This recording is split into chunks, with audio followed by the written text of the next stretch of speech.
Assalamualaikum guys, and welcome back to my YouTube channel. So today in this video I'm going to show you how to make emoji name Facebook account.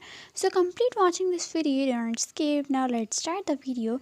So first of all, open Facebook Lite and then send your Facebook account on update name and write password here, and then click on a OK, and then click on don't update.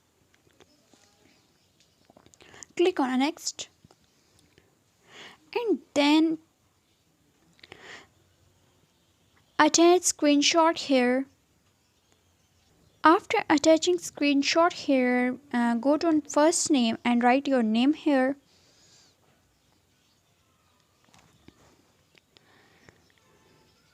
and write emojis like that.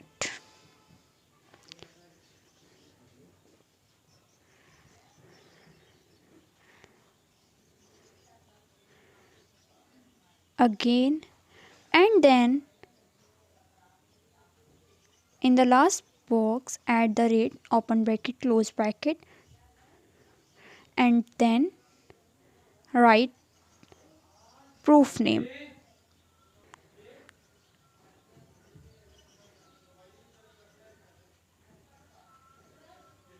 And then click on a submit. After some time you receive email and your name successfully accepted. I hope you like my video. If you like my video, subscribe my channel. Take care. Bye bye.